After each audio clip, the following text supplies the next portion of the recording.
Hi, അപ്പോൾ ഇന്ന് ഞാനിവിടെ പറയാൻ പോകുന്നത് ആൽഫ്രഡ് ലോർഡ് ടെന്നിസന്റെ ഇലൈസസ് എന്ന് പറയുന്ന ഒരു പോയത്തെ കുറിച്ചാണ്. അപ്പം നമ്മുടെ പോയറ്റ് ആൽഫ്രഡ് ലോർഡ് ടെന്നിസനെ കുറിച്ച് പറയുകയാണെന്നുണ്ടെങ്കിൽ അദ്ദേഹത്തിന്റെ ലൈഫ് സ്പാൻ എന്ന് പറയുന്നത് 1809 to 1892 ആണ്. വിക്ടോറിയൻ പീരീഡിലെ ഒരു വൈഡ് റെഡ് ബ്രിട്ടീഷ് പോയറ്റ് തന്നെയാണ് ആരെന്ന് പറയുന്നത് ഈ പറഞ്ഞ ആൽഫ്രഡ് ലോർഡ് ടെന്നിസൺ എന്ന് പറയുന്നത്. അദ്ദേഹത്തിന്റെ എഡ്യൂക്കേഷനൊക്കെ കംപ്ലീറ്റ് ചെയ്തിരിക്കുന്നത് കേംബ്രിഡ്ജിലെ ട്രിനിറ്റി കോളേജിൽ നിന്നാണ്. അവിടെ വെച്ചിട്ടാണ് ഇദ്ദേഹം ആദ്യത്തെ പൊയറ്റിക്കൽ വർക്കായ പോയംസ് ചീഫ്ലി ലിറിക്കൽ എന്ന് പറഞ്ഞിട്ടൊരു പോയം പബ്ലിഷ് ചെയ്യുന്നത്.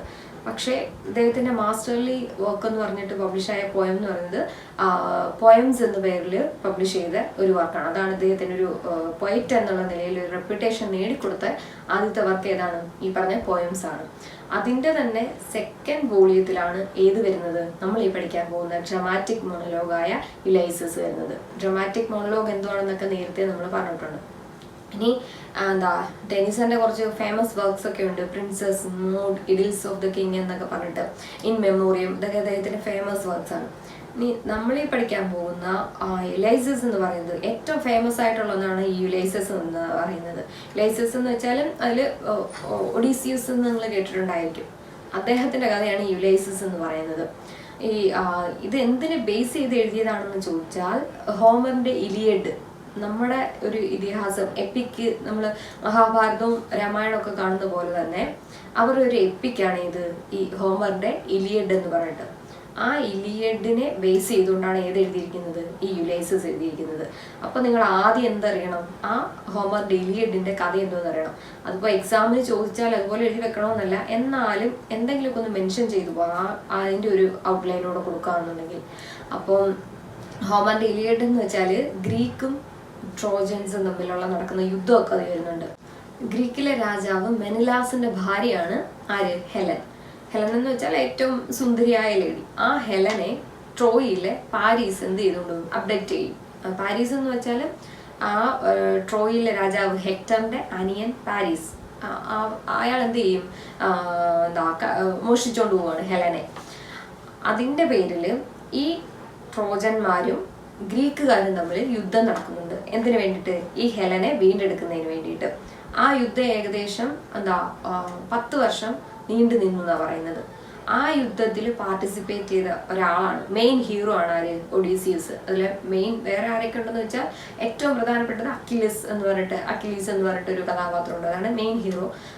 പിന്നെ ട്രോജന്മാരിൽ എടുക്കുകയെന്നുണ്ടെങ്കിൽ ഹെക്ടറും ഹെക്ടറിന്റെ അനിയൻ പാരീസും.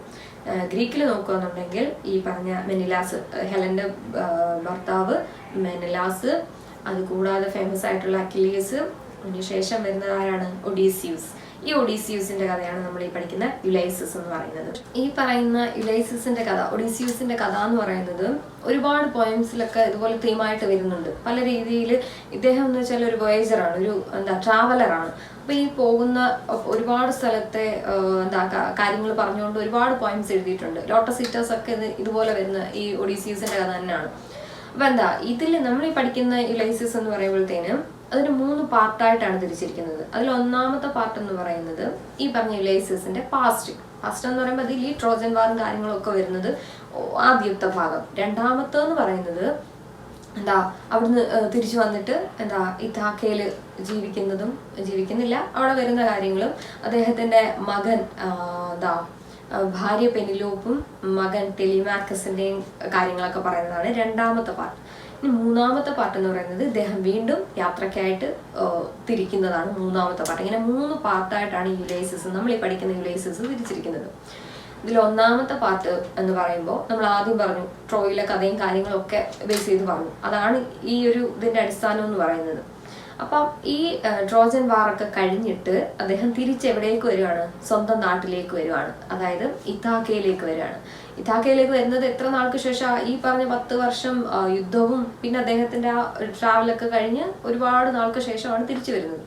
തിരിച്ച് ഇഥാക്കയിലേക്ക് വരുമ്പോൾ അദ്ദേഹത്തിന്റെ ഭാര്യ പെനിലോപ്പും മകൻ ടെലിമാക്കസും ഉണ്ട്. അവരോടൊപ്പം ഇദ്ദേഹം ജീവിക്കുകയെന്ന് വെച്ചാൽ വരികയാണ്. വന്നു കഴിയുമ്പോഴത്തേന് അദ്ദേഹത്തിന് എന്ത് പറ്റുന്നില്ല. ഈ ട്രോജൻ വാർ എന്നൊക്കെ പറയുമ്പോൾ ഇത്രത്തോളം ഫേമസ് ആയിട്ടുള്ള ഒരു ബാറ്റിൽ ഫീൽഡ് ആയിരുന്നു ഈ ട്രോജൻ വാർ എന്ന് പറയുന്നത്. അപ്പൊ അതിലൊക്കെ പങ്കെടുത്തൊരു വ്യക്തി, ഇത്രയും നാൾ ട്രാവൽ ചെയ്തൊരു വ്യക്തി എന്നുള്ള നിലയ്ക്ക് അദ്ദേഹത്തിന് ഈ സ്വന്തം നാട്ടിൽ ഇഥാക്കയിൽ വന്നിട്ട് അതുപോലെ അടങ്ങിയിരിക്കാൻ അദ്ദേഹത്തിന് പറ്റുന്നില്ല. അതാണ് മെയിൻ തീം എന്ന് പറയുന്നത്. എപ്പോഴും അദ്ദേഹം അഡ്വഞ്ചറസ് ആയിട്ടുള്ള ഒരു ലൈഫ് ലീഡ് ചെയ്യാൻ ആഗ്രഹിക്കുന്ന ഒരു മനുഷ്യനാണ് ആര്, ഈ പറഞ്ഞ യുലൈസസ് എന്ന് പറയുന്നത്. അപ്പൊ അദ്ദേഹത്തിന് ഈ ഇതാക്കയിൽ വന്നിട്ട് അദ്ദേഹത്തിന് റെസ്റ്റ്ലെസ് ആണ്, ഇരിക്കാൻ വയ്യ, അടുത്തൊരു ഇതിലേക്ക് പോകാനുള്ളൊരു കുതിപ്പാണ്. ഈ ഒരു ഈ ഒരു പോയത്തിലൂടെ പറയുന്നത് എന്താണെന്ന് വെച്ചാൽ, ഈ ടെന്നീസിന്റെ ആ ഒരു പീരീഡിൽ, വിക്ടോറിയൻ പീരീഡിൽ, ആ ഒരു കാലഘട്ടത്തിലുള്ള എല്ലാവരുടെയും ഒരു തേഴ്സ്റ്റ് ഉണ്ട്. എന്തിനു വേണ്ടിയിട്ട്? നോളജ് നേടുന്നതിന് വേണ്ടിയിട്ടുള്ള ഒരു തേഴ്സ്റ്റ് ഉണ്ടായിരുന്നു അവർക്ക്. അപ്പൊ ഈ ഒരു ക്യാരക്ടർ യുലൈസസ് എന്ന് പറയുന്നതും അതിനെയൊക്കെ തന്നെ ആ വിക്ടോറിയൻ പീരീഡിലെ ആ ഒരു ആൾക്കാരെ തന്നെയാണ് റെപ്രസെന്റ് ചെയ്യുന്നത്. അവരും എന്തിനു വേണ്ടിയിട്ടാണ്? എപ്പോഴും അവർക്ക് നോളജിന് വേണ്ടിയിട്ടുള്ള ഒരു ആഗ്രഹമാണ് അവർക്ക്.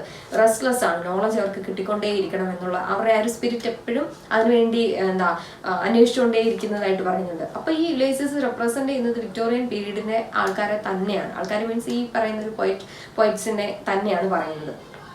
അപ്പൊ ഇവിടെ എന്താ പറയുന്നതെന്ന് വെച്ചാൽ, ഇങ്ങനെ വന്നിട്ട് അദ്ദേഹത്തിന് എന്ത് ചെയ്യാൻ പറ്റുന്നില്ല, അവിടെ ഇരിക്കാൻ വയ്യ. അപ്പൊ അദ്ദേഹം വീണ്ടും ആഗ്രഹിക്കുന്നത് എന്താണ്?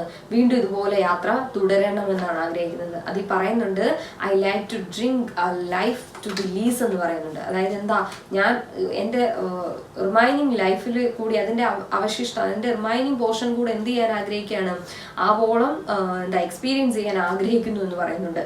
അതായത് അദ്ദേഹത്തിന് അവിടെ വീണ്ടും റെസ്റ്റ്ലെസ് ആയിട്ട് ഇരിക്കാൻ വയ്യ, വീണ്ടും എന്ത് ചെയ്യണം, വോയേജിന് പോയേ പറ്റൂ എന്നുള്ള രീതിയിലാണ് അദ്ദേഹം ഇരിക്കുന്നത്. യുലൈസസിന് എന്തുകൊണ്ട് ഇത്ര അവിടെ വീണ്ടും സ്വന്തം രാജ്യത്ത് അതുപോലെ അങ്ങ് കണ്ടിന്യൂ ചെയ്യാൻ പറ്റുന്നില്ല എന്ന് ചോദിച്ചാൽ, അദ്ദേഹം ജീവിതത്തിൽ ഒരുപാട് സഫർ ചെയ്തൊരു മനുഷ്യനാണ്. അതേ സെയിം ടൈമിൽ തന്നെ ലൈഫിന്റെ എല്ലാ സൈഡും കണ്ട് എൻജോയ് ചെയ്തൊരു മനുഷ്യനും കൂടെയാണ്. അദ്ദേഹം പങ്കെടുത്ത വാർ എന്ന് പറയുന്ന ഒരുപാട് വാറുകളുണ്ട്. അതെല്ലാം തന്നെ ഏറ്റവും എക്സ്പീരിയൻസ്ഡ് ആയിട്ടുള്ള ആൾക്കാരുടെ കൂടെ ഉള്ളതായിരുന്നു. അതുകൂടാതെ അദ്ദേഹം ഒരുപാട് പ്ലേസസ് കണ്ടിട്ടുണ്ട്, ഒരുപാട് ആൾക്കാരെ കണ്ടിട്ടുണ്ട്, അവരുടെ കൾച്ചർ അറിഞ്ഞിട്ടുണ്ട്, അവരുടെ മാനേഴ്സ് അറിഞ്ഞിട്ടുണ്ട്. അതുകൊണ്ട് തന്നെ അദ്ദേഹത്തിന് വീണ്ടും ഇവിടെ അതേപോലൊരു ഒന്നും ചെയ്യാതൊരു രീതിയിൽ അദ്ദേഹത്തിന് ഇരിക്കാൻ പറ്റുന്നില്ല. പക്ഷെ എല്ലാം കണ്ടെങ്കിലും സ്വയമേ അദ്ദേഹം തിരിച്ചറിഞ്ഞില്ല എന്ന് പറയുന്നുണ്ട്. എങ്കിൽ പോലും അതൊന്നും തന്നെ അദ്ദേഹത്തിന് പുതിയ അഡ്വഞ്ചേഴ്സിലേക്ക് പോകുന്നതിൽ നിന്ന് അദ്ദേഹത്തിനെ തടയുന്നില്ല എന്ന് പറയുന്നുണ്ട്. അദ്ദേഹത്തിനെ സംബന്ധിച്ച് അദ്ദേഹത്തിന്റെ ഫിലോസഫി എന്താണെന്ന് വെച്ചാൽ, റെസ്റ്റ് ചെയ്യുക അല്ലെങ്കിൽ ഒരു എൻഡിലെത്തുക എന്ന് വെച്ചാൽ അത് തുരുമ്പിക്കുന്നതിന് തുല്യമാണെന്ന് പറയുന്നുണ്ട്. ഒരു എൻഡ് എന്ന് പറയുമ്പോൾ അത് അദ്ദേഹത്തിനെ സംബന്ധിച്ച് എന്താണ്, ഒരു റെസ്റ്റ്, തുരുമ്പിക്കുന്നതിന് തുല്യമായി പോകുന്നു എന്ന് പറയുന്നുണ്ട്. അതുകൊണ്ട് തന്നെ അദ്ദേഹത്തിന് എന്ത് പറ്റുന്നില്ല, വീണ്ടും അവിടെ ഇരിക്കാൻ പറ്റുന്നില്ല, വീണ്ടും അടുത്ത നോളജ് തേടിയുള്ള ഒരു യാത്രയിലേക്ക് വീണ്ടും പോകണം എന്നുള്ള ആഗ്രഹമാണ്.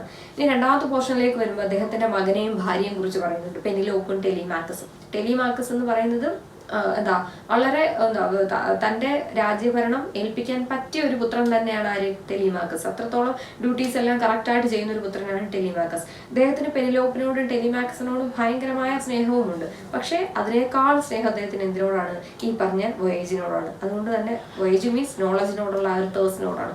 അപ്പൊ അദ്ദേഹത്തിന് പൂർണ്ണ വിശ്വാസമുണ്ട്, മകനെ ഈ രാജ്യഭരണം ഏൽപ്പിച്ചിട്ട് പോകാം, അവനെല്ലാം അതുപോലെ ചെയ്യുമെന്നുള്ള വിശ്വാസവുമുണ്ട്. എന്നിട്ട് അദ്ദേഹം ആ ഒരു പാർട്ട് അങ്ങനെ ഭാര്യയും മകനെയും കുറിച്ച് പറഞ്ഞു നിർത്തുന്നുണ്ട്. ഇനി മൂന്നാമത്തതിലേക്ക് വരുമ്പോൾ അദ്ദേഹം ഡിസൈഡ് ചെയ്യാണ്. രണ്ടാമത്തെ പാർട്ടിൽ തന്നെ പറയുന്നുണ്ട് ഈ യാത്ര പുറപ്പെടാനായിട്ട് നിൽക്കുന്നവരെ കാണുമ്പോഴത്തേനും അദ്ദേഹത്തിന് നിൽക്കാൻ പറ്റുന്നില്ല, ഒരു കുതിപ്പാണ് തോന്നുന്നത് എന്നൊക്കെ പറയുന്നുണ്ട്. ഇനി മൂന്നാമത്തെ പാർട്ടിലേക്ക് വരുമ്പോൾ അദ്ദേഹം ഡിസൈഡ് ചെയ്യാണ് അടുത്ത ലാസ്റ്റ് യാത്രയ്ക്ക് വേണ്ടിയിട്ട് പുറപ്പെടാം എന്ന് ഡിസൈഡ് ചെയ്യാണ്. അദ്ദേഹത്തിന്റെ ഫെലോ ബീങ്സിനോട് പറയുന്നുണ്ട്, പോകൂ, തയ്യാറെടുക്കൂ എന്ന് പറയുന്നുണ്ട്. പക്ഷെ ഇദ്ദേഹത്തിന്റെ കൂടെ ഉള്ളവരെല്ലാം ഇവരെല്ലാം ഓൾഡ് ഏജ് ആണ്, ഇത്ര വർഷങ്ങളൊക്കെ കഴിഞ്ഞ് ഒരു ഓൾഡ് ഏജ് ആണ്, വീക്കാണ്, കാര്യങ്ങളൊക്കെ ശരിയാണ്. പക്ഷെ ഇദ്ദേഹം പിന്നെ അവരെ എന്ത് ചെയ്യുന്നുണ്ട്, എൻകറേജ് ചെയ്യുന്നുണ്ട്. നമ്മൾ ഒരിക്കലും ഒരു ലെഷർലി ലൈഫ് അല്ല പിന്തുടരേണ്ടത്, അതിൽ കാര്യമില്ല, നിങ്ങൾ എപ്പോഴും എങ്ങനെ ഇരിക്കണം, ടു സീക്ക് ടു ഫൈൻഡ് എന്ന് പറയുന്നുണ്ട്. അതായത് എപ്പോഴും എന്ത് ചെയ്യണം, അന്വേഷിച്ചുകൊണ്ടേ ഇരിക്കണം, പുതിയ നോളജ് അല്ലെങ്കിൽ പുതിയ യാത്ര, അതിലേക്ക് ഇങ്ങനെ കടന്നുകൊണ്ടേ ഇരിക്കണം എന്ന് അദ്ദേഹം ഉപദേശിക്കുന്നുണ്ട് ഇവരെയും കൂടെ പറഞ്ഞ് മനസ്സിലാക്കാണ് നമ്മുടെ ലൈഫ് എന്ന് പറയുന്നത് ഇത്തരത്തിൽ തുരുമ്പിച്ച് കളയാനുള്ളതല്ല, അടുത്ത യാത്രയ്ക്ക് പുറപ്പെടാം എന്നവരെ എൻകറേജ് ചെയ്തുകൊണ്ട് അവരെയും കൂടെ വിളിച്ചുകൊണ്ട് പോവുകയാണ് അടുത്ത ലാസ്റ്റ് യാത്രയ്ക്കായിട്ട് തയ്യാറെടുക്കാൻ. ഇതാണ് മൂന്നാമത്തെ പോർഷൻ. ഈ പറയുന്ന 3 സെക്ഷനാണ് ഇതിന്റെ ഈ യുലൈസസിന്റെ കഥ, കാര്യങ്ങൾ, തീം എന്ന് പറയുന്നത്. അത്രേ ഉള്ളൂ പോയം എന്ന് പറയുന്നത്. ഇനി ഈ ടെന്നിസൺ എന്ന് പറയുന്നത് വിക്ടോറിയൻ ഏജിലെ പോയറ്റ്സിന്റെ റെപ്രസെന്റേറ്റീവ് ആണ്. ആര്? ടെന്നിസൺ. ആ ഒരു കൂട്ടം പോയറ്റ്സിന്റെ റെപ്രസെന്റേറ്റീവ്, ടെന്നീസിൽ ഉൾപ്പെടുന്ന അവരുടെ റെപ്രസെന്റേറ്റീവ് ആണ് ആരെന്ന് പറയുന്നത്, ഈ ഗ്രീക്ക് ഹീറോ യുലൈസസ് എന്ന് പറയുന്നത്. അത് എന്തിനെയാണ് സിംബലൈസ് ചെയ്യുന്നത്? ഇമ്മൻസ് കറേജ്, ബൗണ്ട്ലെസ് നോളജ്, ഇതൊക്കെയാണ് ആ ഒരു ക്യാരക്ടർ എന്ത് ചെയ്യുന്നത്, സിംബലൈസ് ചെയ്യുന്നത്. എപ്പോഴും തേഴ്സ്റ്റ് ഫോർ എക്സ്പ്ലോറേഷൻ, അവർ എന്ത് ചെയ്തുകൊണ്ടിരിക്കുക, എപ്പോഴും അടുത്ത യാത്രയിലേക്കുള്ള ഒരു തേഴ്സ്റ്റ് ആണ് അവർക്ക്, പുതിയ നോളജ് കിട്ടാനും ഇതിനു വേണ്ടിയിട്ടുള്ള ഒരു തേഴ്സ്റ്റിലാണ് അവർക്ക് എപ്പോഴും. അപ്പം ഇതെല്ലാം റെപ്രസെന്റ് ചെയ്യുന്നത് എന്തിനെ തന്നെയാണ്, വിക്ടോറിയൻ ഏജിനെ തന്നെയാണ്. ടെന്നീസിന് അഡ്വക്കേറ്റ് ചെയ്യുന്ന ഫിലോസഫി എന്താണെന്ന് ചോദിച്ചാൽ ആക്ഷൻ ആൻഡ് അഡ്വഞ്ചർ തന്നെയാണ്. അത് തന്നെയാണ് ആരും റെപ്രസെന്റ് ചെയ്യുന്നത്, യുലൈസസും റെപ്രസെന്റ് ചെയ്യുന്നത്. അതുകൊണ്ട് അദ്ദേഹം അത് പറയുന്നുണ്ട്, I cannot rest from travel എന്ന്. എന്താണ് അദ്ദേഹം എന്ത് തന്നെയാണ് ഈ പറഞ്ഞ ആക്ഷൻ ആൻഡ് അഡ്വഞ്ചർ എന്ന് പറയുന്ന ഫിലോസഫിയിൽ വിശ്വസിക്കുന്ന ഒരു ഇത് തന്നെയാണ്. അപ്പൊ അത് ആരെയാണ് റെപ്രസെന്റ് ചെയ്യുന്നത്, ടെന്നീസിനെ. ടെന്നീസിനെ റെപ്രസെന്റ് ചെയ്യുന്നത് ആരെയാണ്, വിക്ടോറിയൻ ഏജിലെ ആ ഒരു ഗ്രൂപ്പ് ഓഫ് പോയറ്റ്സിനെ. അപ്പൊ ഇതെല്ലാം പരസ്പരം കണക്റ്റഡ് ആണ്. അപ്പൊ ഇത്രയേ ഉള്ളൂ പോയം എന്ന് പറയുന്നത്. ഈ പറഞ്ഞ യുലൈസസിന്റെ പാസ്റ്റ്, പ്രസന്റ്, അദ്ദേഹം ഇനി ചെയ്യാൻ പോകുന്ന ഫ്യൂച്ചറിലേക്കുള്ള കാര്യങ്ങൾ, ഈ 3 പാർട്ടായിട്ട് തിരിച്ചിരിക്കുന്ന ഒരു പോയമാണ്. യുലൈസസ് എന്ന് പറയുമ്പം കഥയായിട്ട് ഓർത്ത് വെച്ച് എഴുതുന്നതാണ് ഏറ്റവും നല്ലത്. അതിൽ ഈ ഹോമറിന്റെ ഇലിയഡിനെ ഒന്ന് മെൻഷൻ ചെയ്ത് ഈ യുലൈസസിന്റെ ഒരു യാത്രയെക്കുറിച്ചുകൂടെ ഒക്കെ വിവരിക്കാന്നുണ്ടെങ്കിൽ നന്നായിട്ട് എഴുതാൻ പറ്റും. നമുക്ക് എഴുതാൻ കണ്ടന്റ് കിട്ടുന്ന ഒരു പോയമാണ് യുലൈസസ് എന്ന് പറയുന്നത്. അപ്പൊ അതാരും അവോയ്ഡ് ചെയ്യാൻ നിൽക്കരുത്. മാക്സിമം യുലൈസസ് ഈ സ്റ്റോറി പോലെ ഓർത്ത് വെച്ചിരുന്ന് എഴുതാൻ ശ്രമിക്കുക. അപ്പൊ ഇത് മനസ്സിലായി കാണുമെന്ന് വിശ്വസിക്കുന്നു. മനസ്സിലായിട്ടുണ്ടെങ്കിൽ സബ്സ്ക്രൈബ് ചെയ്യുക, ലൈക്ക് ചെയ്യുക, ഷെയർ ചെയ്യുക. Thank you.